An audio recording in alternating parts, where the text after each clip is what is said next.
ಒಂದು ಕಡೆ ರಾಜ್ಯದ ರಾಜಧಾನಿಯ ಅಂಗಳದಲ್ಲಿ ಇನ್ನೂ ನೆತ್ತಿಗೊಂದು ಸೂರು ನಿಲ್ಲಲು ನೆಲೆಯೇ ಇಲ್ಲದ ಪರಿಸ್ಥಿತಿಯಲ್ಲಿ ಶಿಲಾಯುಗದಲ್ಲಿ ವಾಸಿಸಿದಂತೆ ಜನ ವಾಸಿಸುತ್ತಿದ್ದಾರೆ.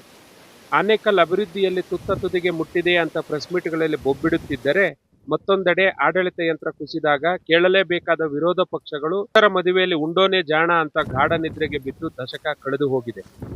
ಕೇಳಿ ಕೇಳಿ ರಾಜಧಾನಿಗೆ ಹೊಂದಿಕೊಂಡ ಮೀಸಲು ಕ್ಷೇತ್ರ ಇದು. ದಲಿತರು ಅಧಿಕಾರಕ್ಕೆ ಬಂದ್ರೆ ಉದ್ಧಾರ ಆಗ್ತೀವಿ ಅಂತಲೇ ಈವರೆಗೆ ದಲಿತರನ್ನೇ ಗೆಲ್ಲಿಸಿಕೊಂಡು ಬಂದವರಿಗೆ ಈ ಸ್ಟೋರಿಯಲ್ಲಿ ಇನ್ನೂ ಬಾಧಿತರು ನಿಲ್ಲಲು ನೆಲೆಯಿಲ್ಲದೆ ಬಂಡೆ ಮೇಲೆ ಒಣಗುತ್ತಿರುವುದು ಕಣ್ಣಿಗೆ ಕಾಣಲೇ ಇಲ್ಲ ಅನ್ನುವಷ್ಟು ಕುರುಡಾಗಿ ಬಿಟ್ಟಿದ್ದಾರೆ. ಆದರೆ ಇಡೀ ಸಮುದಾಯ ಉದ್ಧಾರ ಆಗಿದೆಯಾ ಅಂದ್ರೆ ಅವರವರ ತಾಕತ್ತಿಗೆ ತಕ್ಕಂತೆ ಬೆಳೆದಿದ್ದಾರೆ ಬಿಟ್ರೆ ಮತ್ಯಾರು ದಂಡನಾಯಕ ಕಾರಣರಲ್ಲ ಬಿಡಿ. ಆದರೆ ಅಂತಹವರ ಆಡಳಿತದಲ್ಲಿ ನೆಲೆಯಿಲ್ಲದವರೂ ಇದ್ದಾರೆ. ಹೀಗೆ ಬಂಡೆ ಮೇಲಿನ ಮನೆ ಮುಂದೆ ಕೂತಿರೋ ಹಿರಿ ಜೀವವನ್ನ ನೋಡಿದ್ರೆ ಎಂತಹವರಿಗೂ ಓಟು ಪಡೆದವರ ಮೇಲೆ ಸಹಜ ಸಿಟ್ಟು ಬರದೇ ಇರೋದು. ಈಗ ನಾವು ಕಂಡ ಜಾಗ ಸರ್ಕಾರಿ ಬಂಡೆ ಅಂತ. ಇದಿರೋದು ಸರ್ಜಾಪುರ ಹೋಬಳಿ ಹಂದೇನಹಳ್ಳಿ ಪಂಚಾಯಿತಿ ಆಡಳಿತಕ್ಕೆ ಸೇರಿದೆ ಅಥವಾ ಸರ್ಜಾಪುರ ಹೋಬಳಿಯ ಕಂದಾಯ ಇಲಾಖೆಯ ಪರಿಮಿತಿಗೆ ಒಳಗೊಳ್ಳುತ್ತೆ ಅನ್ನೋದೇ ಗೊಂದಲವಾಗಿ ಈ ನಿವಾಸಿಗಳಿಗೆ ನಿಖರವಾಗಿ ಹೇಳೋರೇ ಇಲ್ಲ. ಎಲ್ಲಿಗೆ ಎಡತಾಗಬೇಕು ಎನ್ನೋ ಇಂಗಿತ ಜ್ಞಾನ ಪಾಪ ಇವರಿಗಿಲ್ಲ. ಇದೇ ಅಧಿಕಾರಿಗಳ ಬಲ್ಲಿದ ಜನಪ್ರತಿನಿಧಿಗಳಿಗೆ ಬೇಕಾಗಿದೆ. ಯಾಕಂದ್ರೆ ಬಡವರ ಕಚೇರಿ ಅಲೆದರೇನೆ ಅವರ ಹುದ್ದೆಗೆ ಒಂದು ಗತ್ತು ಅನ್ನುವ ಹಿರಿಯಾದೆ ಮನದಲ್ಲೇ ಹಚ್ಚುತ್ತಿದೆ. ಅಸಲು ಇವರು ಕೇಳುತ್ತಿರುವುದಾದರೂ ಏನು ಅಂತೀರಾ? ಅದೇ ಚರಂಡಿ, ಕುಡಿಯಲು ಬಳಸಲು ನೀರು, ರಸ್ತೆ ಅಂತ. ಆದರೂ ನೆಪಕ್ಕೆ ವಿದ್ಯುತ್ ಮೀಟರ್, ಜಲಜೀವನ್ ನಲ್ಲಿಗಳು ದಾಖಲೆಗೆ ಮಾತ್ರ ಕಾಣಿಸಿರುತ್ತವೆ. ಆದರೆ ಅವನ್ನು ನಿರ್ವಹಿಸಲಾಗಿದೆಯಾ ಅಂತ ಕಣ್ಣಗಲಿಸಿ ನೋಡಿದರೆ ಇಲ್ಲ ಅನ್ನೋದು ಖಾತ್ರಿ. ಹೀಗಾಗಿ ಜೋಲಾಡುವ ವಿದ್ಯುತ್ ತಂತಿಗಳು, ನೀರೇ ಬರದ ಜಲಜೀವನ್ ನಲ್ಲಿಗಳು, ರಸ್ತೆಗಳಂತಿರದ ಕಾಲುದಾರಿ, ವಿದ್ಯುತ್ ಕಂಬಗಳಂತಿರದ ಮರದ ಕಂಬಗಳು, ಇಲ್ಲಿ ಮೊದಲಾದ ಮೂಲಭೂತ ಸೌಕರ್ಯಗಳ ಕೊರತೆ ಎದ್ದು ಕಾಣಿಸುತ್ತಿದೆ. ನಿಲ್ಲಲು ನೆಲೆಯಿಲ್ಲದಿದ್ದರೂ ಹಂದೇನಹಳ್ಳಿ ಪಂಚಾಯಿತಿ ಕಟ್ಟಡ ಮಾತ್ರ ಹೈಫೈ ಆಗಿ ತಲೆ ಎತ್ತಿರುವುದು ಕಂಡರೆ ಎತ್ತ ಆಡಳಿತ ಯಂತ್ರವಿದೆ ಎಂಬುದನ್ನು ಸಾಮಾನ್ಯ ಜ್ಞಾನವಿರುವ ಯಾರೇ ಆದರೂ ಊಹಿಸಬಹುದು. ಇನ್ನು ಇಲ್ಲಿನ ಹೆಣ್ಣು ಮಕ್ಕಳ ಶೌಚಕ್ಕೆ ಪಡಬಾರದ ಹಿಂಸೆ, ಹತಾಶೆ ಪಡುತ್ತಿರುವುದು ಮಾತ್ರ ದುರಂತ. ಮನೆಗಳ ಹತ್ತಿರವಿರುವ ನೀಲಗಿರಿ ತೋಪಿಗೆ ಒಬ್ಬರಾದ ನಂತರ ಹೆಣ್ಣು ಮಕ್ಕಳು ಬಹಿರ್ದೆಸೆಗೆ ಹೋಗುತ್ತಾರೆ. ಅದಕ್ಕೂ ಕಂಟಕವಾಗಿರೋದು ಪಕ್ಕದ ಜಮೀನಿನ ಸಿಸಿ ಕ್ಯಾಮೆರಾ ಕಣ್ಗಾವಲು. ಇದರಿಂದ ಮಹಿಳೆಯರು, ಹೆಣ್ಣು ಮಕ್ಕಳು ಅಕ್ಷರಶಃ ಮುಜುಗರ ಪಡುತ್ತಿರುವುದು ಮಾತ್ರ ನಾಗರಿಕ ಸಮಾಜ ತಲೆ ತಗ್ಗಿಸುವಂತೆ ಮಾಡಿದೆ. ಅಲ್ಲದೆ ಈ ಕಾಲದಲ್ಲೂ ಇಂತಹ ಒಂದು ವ್ಯವಸ್ಥೆ ಮೀಸಲು ಕ್ಷೇತ್ರದಲ್ಲಿ ಅದು ರಾಜಧಾನಿಯ ನೆರಳಲ್ಲೇ ಇದೆ ಎನ್ನುವುದಂತೂ ಜಾಣ ಕಿವುಡಿನ ಆಡಳಿತಕ್ಕೆ ಕಾಣಿಸಲೇ ಇಲ್ಲ. ಇಡೀ 10 ಮನೆಗಳ ಜನರ ಚಲನವಲನ ಓರ್ವ ಖಾಸಗಿ ವ್ಯಕ್ತಿಯ ಸಿಸಿ ಕ್ಯಾಮೆರಾ ನಿಯಂತ್ರಿಸುತ್ತಿದೆ. ಕೇಳಿದರೆ ಇದು ಸರ್ಕಾರಿ ಜಾಗ, ನಿಮಗ್ಯಾರು ಇಲ್ಲಿರಲು ಹೇಳಿದ್ದು ಅಂತ ಧಮಕಿ. ಇಲ್ಲಿದ್ದರೆ ಏನೀಗ ಅಂತ ಕೇಳಲು ಮತ ಹಾಕಿಸಿಕೊಳ್ಳಲು ಬರುವ ಜನಪ್ರತಿನಿಧಿ ಮಾತ್ರ ಬರಲ್ಲ. ಎಗ್ಗಿಲ್ಲದೆ ಮನೆ ಬಾಗಿಲಿಗೆ 5 ವರ್ಷಕ್ಕೊಮ್ಮೆ ಬರ್ತಾರೆ ಅನ್ನೋದು ಜನರ ಆಕ್ರೋಶ. ಹೀಗೆ ಹೆಣ್ಣು ಮಕ್ಕಳ ಶೌಚಕ್ಕೆ ಓರ್ವ ಮಹಿಳೆ ಮುಂದೆ ಬಂದು ಶೌಚ ಕಟ್ಟಲು ಮುಂದೆ ಬಂದಿದ್ದೇ ಕೆಲವರ ಕೆಂಗಣ್ಣಿಗೆ ಗುರಿಯಾಗಬೇಕಾಯಿತು. ಆಗ ಎದುರಾದ ಅಧಿಕಾರಿಗೆ ಕೆಲ ಮಾತುಗಳು ಅತಿಯಾಗಿ ಹೇಳಿದ್ದನ್ನ ಸಾರಿ ಕೇಳಿದ್ದು ಆಯ್ತು. ಅದೇನೋ ಬಡವನ ಕೋಪ ದವಡೆಗೆ ಮೂಲ ಅಂತಾರಲ್ಲ, ಹಾಗೆ ಕೆಲವರು ಇವರ ಮೇಲೆಯೇ ದರ್ಪ ತೋರಿದರು. ಇದೀಗ ಸುತ್ತಲ ಕೆಲ ಭೂಮಿ ಹೊಂದಿದವರು ಅವರ ಜಮೀನಿನಲ್ಲೇ ಸರ್ವೆ ಕಲ್ಲು ಹಾಕಿದರೂ ಅವರು ಜಾಗ ಬಿಟ್ಟುಕೊಟ್ಟಿಲ್ಲ. ಆದರೆ ಇಲ್ಲಿನ ನಿವಾಸಿಗಳು ಅನಿವಾರ್ಯವಾಗಿ ಬೇರೆ ದಿಕ್ಕು ಕಾಣದೆ ಇಲ್ಲೇ ಬದುಕು ಕಟ್ಟಿಕೊಂಡಿದ್ದಾರೆ. ಆದರೆ ಈಗ ಶೌಚಾಲಯ ಅವರೇ ಕಟ್ಟಿಕೊಳ್ಳಲು ಬಿಡದ ಸರ್ಕಾರದ ಅಧಿಕಾರಿಗಳಿಗೆ ಬೆಂಬಲ ನೀಡುತ್ತಿರುವವರ ಖಾಸಗಿ ವ್ಯಕ್ತಿಗಳಿಗೆ ಏನನ್ನಬೇಕು? ಅಷ್ಟಲ್ಲದೆ 3 ದಶಕದಿಂದ ಬೆರಳೆಣಿಕೆಯಷ್ಟಿದ್ದ ಗುಡಿಸಲುಗಳು ಇದೀಗ 10 ಕುಟುಂಬಗಳು ಬಂದು ಇಲ್ಲಿ ನೆಲೆಸಿ ಸಿಮೆಂಟ್ ಶೀಟ್ ಮನೆ ಕಟ್ಟಿಕೊಂಡಿವೆ. ಸುತ್ತಲ ಸಿಸಿ ಕ್ಯಾಮೆರಾ ಕಣ್ಗಾವಲಿನಲ್ಲಿ ಕಳ್ಳರು ಬದುಕುವ ರೀತಿಯಲ್ಲಿ ನಿವಾಸಿಗಳು ಬದುಕುವ ಪರಿಸ್ಥಿತಿಯಲ್ಲಿದೆ. ಅದೇನೇ ರಾಜಕೀಯ ಪ್ರಭಾವಿ ಒತ್ತಡಗಳಿರಲಿ, ವಿಮೋಚನಾ ಬಿಡುಗಡೆ ಸಂಘಟನೆ ಜಿಲ್ಲಾ ಘಟಕದ ಅಧ್ಯಕ್ಷ ವಂದೇ ಮಾತರಂ ಮಹೇಶ್ ಒತ್ತಾಯದಿಂದ ಇಲ್ಲಿ ನೆಲೆ ಊರಿರುವ ಜಾಗಗಳಿಗೆ ಸರ್ಕಾರವೇ ಅವಕಾಶ ಕೊಟ್ಟಿದ್ದ 94C ಅರ್ಜಿ ಸಲ್ಲಿಸಿ ಅರ್ಧ ದಶಕ ಕಳೆದಿದೆ. ತಾಲೂಕು ಆಡಳಿತಕ್ಕೆ ಕೇಳಿದರೆ ಕಡತ ಪತ್ತೆ ಇಲ್ಲ ಅಂತ ಗದರಿ ಕಳಿಸಿದ್ದಾರೆ. ಇಷ್ಟೆಲ್ಲ ಬಡವರ ಪರ ಅಂತಲೇ ಇರುವ ಕಾನೂನು ಕಟ್ಟಳೆಗಳಿಗೆ ಅನ್ಯಾಯ ಆಗ್ತಿರೋದು ಮಾತ್ರ ನೆತ್ತಿಗೆ ಸೂರಿಲ್ಲದವರಿಗೆ, ದಮನೆದ್ದರಿಗೆ, ನಿಲ್ಲಲು ನೆಲೆ ಇಲ್ಲದವರಿಗೇನೆ. ಆನೇಕಲ್ ಭಾಗದಲ್ಲಿ ಇತ್ತೀಚೆಗೆ ಹೋರಾಟಗಳು ಹೇಗಾಗಿವೆ ಅಂದ್ರೆ ನಾಯಕರುಗಳ ಬಾಲಂಗುಚ್ಚಿಗಳಾಗಿ ಹುಟ್ಟುಹಬ್ಬದ ಫ್ಲೆಕ್ಸ್ ಬ್ಯಾನರ್ಗಳಿಗೆ ಸೀಮಿತ ಆಗಿವೆ. SC ST ಘಟಕದ ಎಲ್ಲಾ ಪಕ್ಷದ ನಾಯಕರಿಗೆ ಈ ವಿಚಾರಗಳು ತಲೆಗೆ ಹೋಗೋದೇ ಇಲ್ಲ. ವಿದ್ಯಾರ್ಥಿಗಳು ನಿರುದ್ಯೋಗಿಗಳಾಗಿ ಬೀದಿಗೆ ಬಿದ್ದಿದ್ದಾರೆ. ಖಾಸಗಿ ಕಂಪನಿಗಳಲ್ಲಿ ಕಾಯಂ ಉದ್ಯೋಗವಿಲ್ಲದೆ ಅಲೆದಾಡುತ್ತಿದ್ದಾರೆ. ಇವೆಲ್ಲ ಬಿಟ್ಟು ಗಲ್ಲಿಗೊಬ್ಬ ರಾಜ್ಯಾಧ್ಯಕ್ಷರಾಗಿ ಸಂಘಟನೆಗಳು ಒಕ್ಕೂಟಗಳು ಹೊಡೆದು ಹೋಳಾಗಿ ವ್ಯಕ್ತಿಗಳ ಹಿತಾಸಕ್ತಿಯೆಡೆಗೆ ಮುಖ ಮಾಡಿದಾಗಲೇ ಮಹಾನ್ ಮಾನವತಾವಾದಿ ಡಾಕ್ಟರ್ BR ಅಂಬೇಡ್ಕರ್ ತನ್ನ ಜೀವನವನ್ನೇ ಮುಡುಪಾಗಿಟ್ಟ ಆದರ್ಶಗಳು ಮಣ್ಣುಪಾಲು ಮಾಡಿಟ್ಟಿದ್ದೇವೆ. ಹೇಳ್ತಾ ಹೋದ್ರೆ ಬರೀ ಹತಾಶೆಗಳ ಉತ್ತರವಿಲ್ಲದ ಪ್ರಶ್ನೆಗಳೇ ಮೂಡುತ್ತವೆ. ಇಂತಹ ಅದೆಷ್ಟೋ ನಿರಾಶ್ರಿತರ ನೆಲೆಯಿಲ್ಲದ ಕಾಲೋನಿಗಳು ಆನೇಕಲ್ ಕ್ಷೇತ್ರಗಳಲ್ಲಿ ಸಿಗ್ತವೆ. ಇನ್ನಾದ್ರೂ ಏನಾಗಿದೆ ಅಂತ 10 ಕುಟುಂಬಗಳ ಕೈ ಹಿಡಿತಾರಾ ಎಂದು ಕಾದು ನೋಡ್ಬೇಕು. ಹಂದೇನಹಳ್ಳಿ ಗ್ರಾಮ ಪಂಚಾಯತಿ ವ್ಯಾಪ್ತಿಗೆ ಸೇರಿದ ಸರ್ವೆ ನಂಬರ್ 38ರಲ್ಲಿ 28 ಗುಂಟೆ ಜಾಗ ಸರ್ಕಾರಿ ಬಂಡೆ ಜಾಗ ಅಂತ ಉಳ್ಕೊಂಡಿದೆ. ಇಲ್ಲಿ 35ರಿಂದ 40 ವರ್ಷಗಳಿಂದನೂ ಮೂಲತಃ ವಾಸ ಇದ್ದಾರೆ ಜನ. ಇಲ್ಲಿ ವಾಸ ಇರೋದಕ್ಕೆ ಕುರುಹುಗಳು ಏನಂದರೆ ಅವ್ರದ್ದು ರೇಷನ್ ಕಾರ್ಡ್ ಆಗಲಿ, ಆಧಾರ್ ಕಾರ್ಡ್ ಆಗಲಿ, ವೋಟರ್ ಐ ಡಿ ಆಗಲಿ ಇದೇ ಜಾಗದಲ್ಲಿದೆ. ಪ್ರತಿ ಎಲೆಕ್ಷನ್ಗೂ ಇಲ್ಲಿ ನಾಮಿನೇಟ್ ಕ್ಯಾಂಡಿಡೇಟ್ಸ್ ಏನಿದ್ದಾರೆ ಬರ್ತಾರೆ, ನಿಮಗೆ ನೀರಿನ ಸೌಲಭ್ಯ ಮಾಡಿಕೊಡ್ತೀವಿ, ಕರೆಂಟ್ ಸೌಲಭ್ಯ ಮಾಡಿಕೊಡ್ತೀವಿ, ಶೌಚಾಲಯ ಸೌಲಭ್ಯಗಳು ಮಾಡಿಕೊಡ್ತೀವಿ, ಮನೆಗಳನ್ನ ಗ್ರ್ಯಾಂಟಾಗಿ ನಿರ್ಮಿಸ್ಕೊಡ್ತೀವಿ ಅಂತ ಹೇಳ್ಬಿಟ್ಟು ಆಶ್ವಾಸನೆಗಳನ್ನ ಕೊಟ್ಬಿಟ್ಟು ಇವ್ರ ಬಳಿ ಓಟ್ ಹಾಕ್ಸ್ಕೊಳ್ತಾರೆ. ಇವತ್ತಿಗೂ ಉಳ್ಕೊಂಡಿದೆ. ಇಲ್ಲಿ ಕರೆಂಟಿನ ವ್ಯವಸ್ಥೆ ಇಲ್ಲ, ಒಂದು ಲೈಟ್ ಕಂಬ ಇಲ್ಲ, ಒಂದು ಬಾತ್ರೂಮ್ ಇಲ್ಲ, ಒಂದೇ ಒಂದು ನೀರಿನ ಕೊಳಾಯಿ ಸಹ ಇಲ್ಲಿ ಇರೋದಿಲ್ಲ. ಇದನ್ನೆಲ್ಲ ನೋಡ್ತಾ ಇದ್ರೆ ಇವರಿನ್ನೂ ಯಾವ ಕಾಲದಲ್ಲಿ ಸುಮಾರು ಒಂದು 30 ವರ್ಷಕ್ಕೆ ಹಿಂದಿನ ಜೀವನ ನಡೆಸ್ತಾ ಇದ್ದಾರೆ. ಇಲ್ಲಿ ಬಂಡೆ ಜಾಗದಲ್ಲಿ ವಾಸ ಇರೋಂಥ ಜನಗಳು ಇವತ್ತಿಗೂ ಇವ್ರಿಗೆ ನೀಟಾಗಿ ಈ ಏನದು ಶೌಚಾಲಯದ ವ್ಯವಸ್ಥೆಗಳಿಲ್ಲ. ಎಷ್ಟೋ ಜನ ನೀವು ನೋಡ್ತಾ ಇರ್ಬೋದು, ಹೆಣ್ಮಕ್ಳು ಇಲ್ಲಿ ಬೆಳಗ್ಗೆ ಎದ್ದ ಕೂಡಲೇ ಶೌಚಾಲಯಕ್ಕೆ ಹೋಗ್ಬೇಕಂದ್ರೆ ಈ ನೀಲಗಿರಿ ತೋಪು ಬಳಸ್ತಿದ್ದಾರೆ. ಈ ತೋಪು 10 ಮನೆಗಳಿಗೂ ಇದೊಂದೇ ತೋಪು ಇರೋದ್ರಿಂದ ಇವ್ರಿಗೆ ತುಂಬ ಸಮಸ್ಯೆ. ಯಾರಾದರೂ ಒಬ್ಬರು ಹೋದರೆ ಮತ್ತೆ ಇನ್ನೊಬ್ಬರು ಬರೋವರೆಗೂ ಇಲ್ಲಿ ಕಾವಲು ಕಾಯಬೇಕು. ಆ ಥರ ಸಮಸ್ಯೆಗಳಾಗ್ಬಿಡುತ್ತೆ. ರಾತ್ರಿ ಹೊತ್ತು ಹಾವು, ಚೇಳು ಈ ಥರ ಸಮಸ್ಯೆಗಳನ್ನ ತುಂಬ ಎದುರಿಸ್ತಾ ಇದ್ದಾರೆ. ಹಾಗಾಗಿ ಈ ಪಕ್ಕದ ಜಮೀನವ್ರು ಬಂದ್ಬಿಟ್ಟು ಇಲ್ಲಿ ರಸ್ತೆ ಬೇಕು ಅಂದ್ಬಿಟ್ಟು ಇವ್ರಿಗೆ ತೊಂದರೆ. ಇಲ್ಲಿರುವಂಥ ಮನೆಗಳನ್ನ ತೆರವು ಮಾಡಬೇಕು ಅನ್ನೋದು ಅವರು ಕೆಲವರು ಉದ್ದೇಶ. ಜನಗಳಿಗೂ ರಸ್ತೆ ಅವಶ್ಯಕತೆ ಇದೆ, ಪಕ್ಕದಲ್ಲಿರುವಂಥ ಜಮೀನವ್ರಿಗೂ ರಸ್ತೆ ಅವಶ್ಯಕತೆ ಇದೆ. ಅದನ್ನು ಕೂತು ಪರಿಹಾರ ಮಾಡ್ಕೊಳ್ಬೋದು.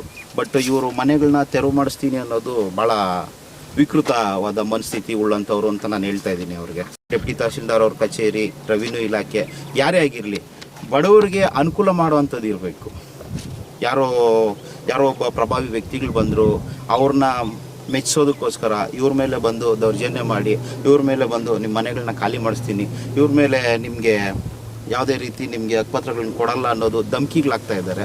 ಇದನ್ನೆಲ್ಲ ಸ್ವಲ್ಪ ಅವಾಯ್ಡ್ ಮಾಡಬೇಕು ಅಂತೇಳಿ ಈ ಬಡವ್ರ ಜೊತೆಗೆ ನಮ್ಮ ವಿಮುಕ್ತ ಚಿರತೆಗಳ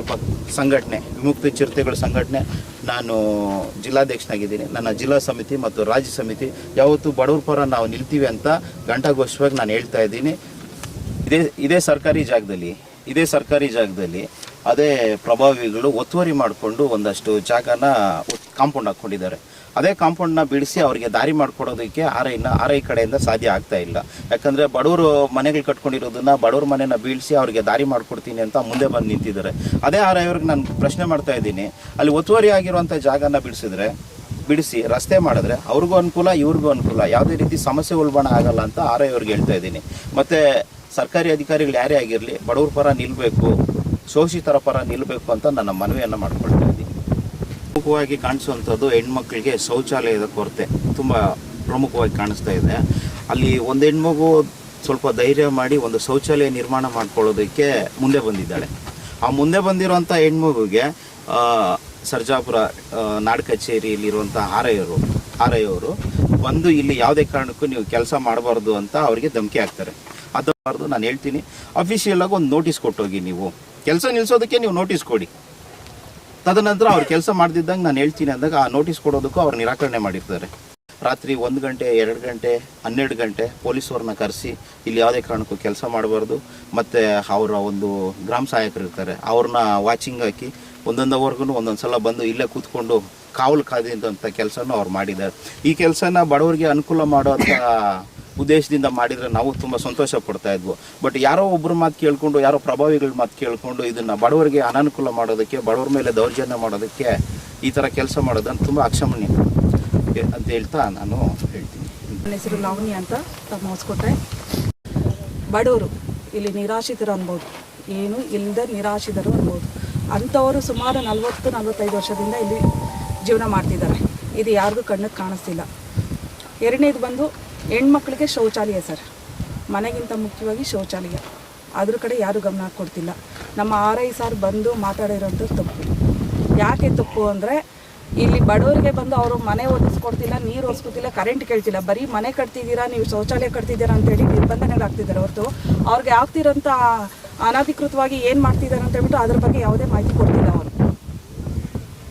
ನಮ್ಮ ಉದ್ದೇಶ ಅಷ್ಟೇ, ಬಡವರಿಗೆ ನ್ಯಾಯ ಸಿಗಬೇಕು, ಹೆಣ್ಮಕ್ಳು ಇರೋವಂಥ ಒಂದು ಕುಟುಂಬಗಳವ್ರಿಗೆ ಒಂದು ಜಾಗ ದೊರಕಿಸ್ಕೊಡ್ಬೇಕು. ಮುಖ್ಯವಾಗಿ ನಮಗೆ ಶೌಚಾಲಯ ಬೇಕು. ಯಾಕೆ ಅಂದರೆ ಈಗ ಈ ಪ್ಲೀಸ್ ತೋಪು ಅದು ನೀಲಗಿರಿ ತೋಪು ಏನಿದೆ ಸುತ್ತಲೂ ಕ್ಯಾಮ್ರಾ ಇದೆ. ಅವ್ರ ಮನೆ ಹೆಣ್ಮಕ್ಳು ಅದೇ ಥರ ಇದ್ದಾಗ ಅವ್ರ ಮನೆ ಹೆಣ್ಮಕ್ಳನ್ನ ಕಳಿಸ್ಕೊಡ್ತಾರ? ಇಲ್ಲ ನಾವು ಎಲ್ಲ ಹೋಗೋಕ್ಕಾಗುತ್ತಾ? ಸೊ ಇದನ್ನ ಉದ್ದೇಶವಾಗಿ ಇಟ್ಕೊಂಡು ದಯವಿಟ್ಟು ಬಡವರಿಗೆ ನ್ಯಾಯ ಕೊಡಿಸ್ಕೊಡಿ. ಇಲ್ಲಿರುವಂಥ ಜನಗಳಿಗೆ ಒಂದು ವ್ಯವಸ್ಥಿತವಾಗಿ ಒಂದು ಮೂಲಭೂತ ಸೌಕರ್ಯ ಏನು ಬೇಕೋ ಅದನ್ನು ಒದಿಸ್ಕೊಡಿ ಅಂತ ನಾನು ಕೇಳ್ತೀನಿ. ಅಂದಿನಹಳ್ಳಿ ಗ್ರಾಮಸ್ಥ. ಇಲ್ಲಿ ಬಡವರು 40 ವರ್ಷದಿಂದ ಮನೆ ಕಟ್ಕೊಂಡು ಜೀವನ ಮಾಡ್ತಾಯಿದ್ದಾರೆ. ಅವ್ರಿಗೆ ಸಿಗಬೇಕಾದ ಅನುಕೂಲ ಏನೂ ಸಿಗ್ತಲ್ಲ ಸರ್ಕಾರದಿಂದ. ಆದರೆ ಸರ್ಕಾರಕ್ಕೆ ಮನವಿ ಮಾಡೋದೇನೆಂದರೆ ಇವ್ರಿಗೆ ಏನು ಅನುಕೂಲ ಬೇಕೋ ದಯವಿಟ್ಟು ಅದನ್ನು ಮಾಡೋಕ್ಕೆ ಹೇಳಿ. ಆಮೇಲೆ ನಮ್ಮ ಆಯರ ಸಾಹೇಬ್ರಿಗೂ ಇದನ್ನೇ ನಾನು ಹೇಳೋದು. ಇಲ್ಲಿ ಸುತ್ತು ಈಗ ಶೌಚಾಲಯಕ್ಕೆ ಹೋಗ್ಬೇಕಾದ್ರೆ ಹೆಣ್ಮಕ್ಳು ಬೇರೆ ಕಡೆ ತೋಪಿನಲ್ಲಿ ಹೋಗ್ತಾರೆ.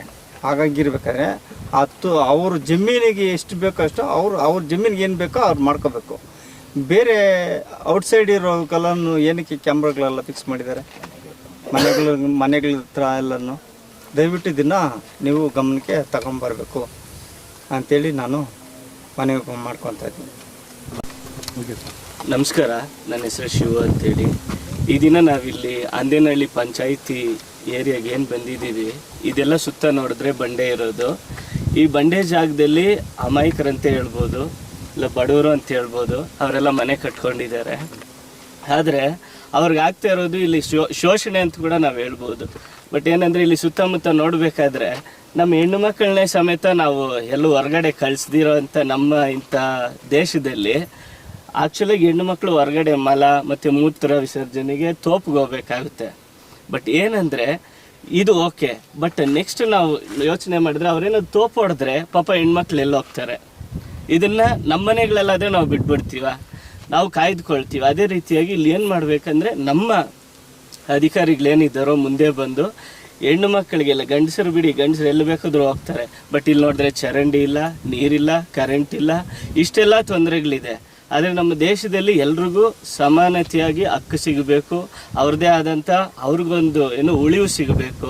ಅದಕ್ಕೋಸ್ಕರ ನಮ್ಮ ಈ ಏರಿಯಾನಲ್ಲಿರುವಂಥ ನಿಮ್ಮ ಮಾಧ್ಯಮದವರು ಕೂಡ ದಯವಿಟ್ಟು ಇದಕ್ಕೆ ಸಹಾಯ ಮಾಡಬೇಕು, ಅಧಿಕಾರಿಗಳು ಸಹಾಯ ಮಾಡಬೇಕು.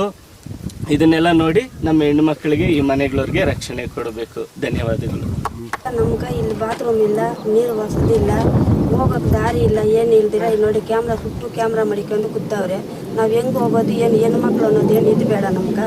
ಎಲ್ಲಿಗನ ಹೋಗ್ಲಿ ಅಲ್ಲಿ ಮನೆ ಕ್ಯಾಮ್ರಾ ಇರ್ತದೆ. ನಾವೇನು ಮಾಡೋಕ್ಕದ, ಒಂದಕ್ಕೆ ಎರಡಿಗೆ ಹೆಂಗೆ ಹೋಗೋದು ನಾವು? ಎಲ್ಲಿ ದಾರಿ ಇಲ್ಲ ನಮ್ಗೆ, ಅದು ಹೊಸದು ಮಾಡಿಕೊಡ್ಬೇಕು ನಮ್ಗೆ. ನೀರೇ ಇಲ್ಲ ಅಂತ ಹೇಳ್ತಾ ಇದ್ವಲ್ಲ, ನೀರಕ್ಕೆ ಬಾತ್ರೂಮ್ಗೆ ಏನಕ್ಕೂ ವಸತಿ ಇಲ್ಲ. ಇಲ್ಲಿ ರೋಡ್ ಕೂಡ ಇಲ್ದಿರ ಇವಾಗ ಇದನ್ನು ಬಂದಿದ್ದೀವಿ. ಇಲ್ಲಿ ರೋಡು ಇಲ್ಲ, ನಮ್ಗೆ ಓಡಾಡೋಕೆ ದಾರಿ ಇಲ್ಲ. ನಾವು ಕೂಲಿಗೆ ಹೋಗ್ಬೇಕು, ನಾಳೆ ಮಾಡ್ಕೊಬರೋ ಪಟ್ಕೆ ಇಲ್ಲಿ ಕತ್ಲಾಗ ಹೆಂಗೆ ಓಡಾಡೋದು ನಾವು? ಸ್ವಾಮಿ ನಾವು ನೋಡೋಕೆ ನಮ್ಗೆ ಎಲ್ಲಿ ಇದ್ದೇವೆ, ನಾವು ಹೊತ್ತಿನ ಹೋದ್ರೆ ಸಾಯಂಕಾಲಕ್ಕೆ ಬರ್ತೀವಿ.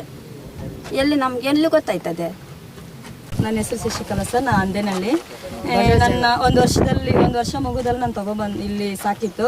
50-60 ವರ್ಷ ಆಯಿತು ನಮ್ಮ ಅಪ್ಪ ನಮ್ಮಮ್ಮ ಇಲ್ಲಿ ಇರೋ ಗಂಟ ಇದ್ರಿ. ಮದುವೆ ಆಗಿ ಹೋದ್ಮೇಲೆ ನಾವಿಲ್ಲಿ ಗುಡಿಸಲು ಬಿದ್ದೋಯ್ತು. ಗುಡಿಸಲು ಬಿದ್ದ ಮೇಲೆ ನಾವು ಇಲ್ಲಿ ಮನೆ ಕಟ್ಕೊಂಡ್ರಿ. ನಮ್ಗೆ ನೀರು ವಸತಿ ಇಲ್ಲ, ಬಾತ್ರೂಮ್ ಇಲ್ಲ, ರೋಡ್ ಇಲ್ಲ, ಏನಿಲ್ಲ ಸರ್. ನಮಗೆ ವಸತಿ ಮಾಡಿಕೊಡೋಕ್ಕೂ ಯಾರು ಇದು ಮಾಡ್ತಾ ಇಲ್ಲ. ಅದಕ್ಕೆ ನೀವೇ ಇದು ಹೆಲ್ಪ್ ಮಾಡಬೇಕು. ಬಾತ್ರೂಮ್ ಎಲ್ಲನ ಹೋಗ್ಬೇಕಂದ್ರೆ ಇಲ್ಲಿ ತೋಪಲ್ಲಿ CCTV ಕ್ಯಾಮ್ರಾ ಇಕ್ಕಿದ್ದಾರೆ ಸರ್. ನಮಗೆ ಹೆಂಗೆ ಹೋಗ್ಬೇಕು ಏನು ಅಂತ ಗೊತ್ತಾಗಲ್ಲ.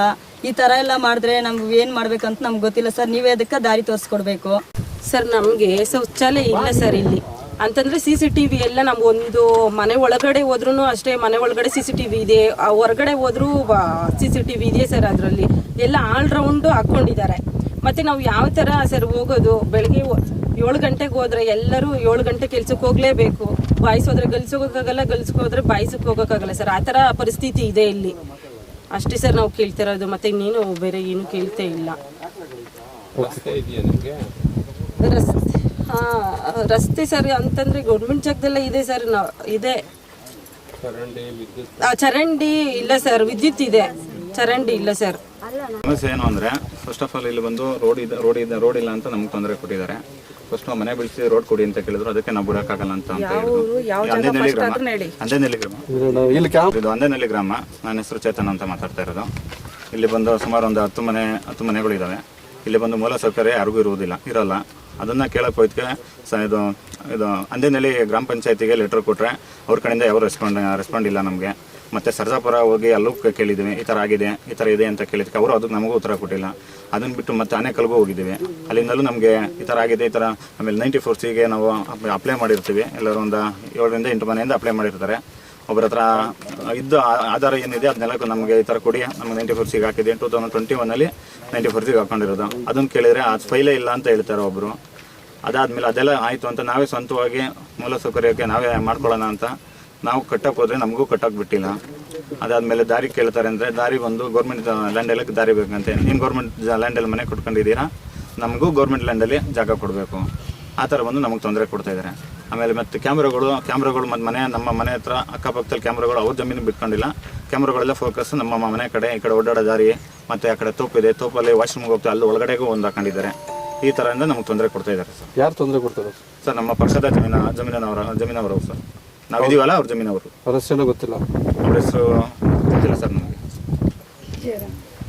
ಅವ್ರ ಹೆಸರು ನಮಗೆ ಗೊತ್ತಿಲ್ಲ ಸರ್.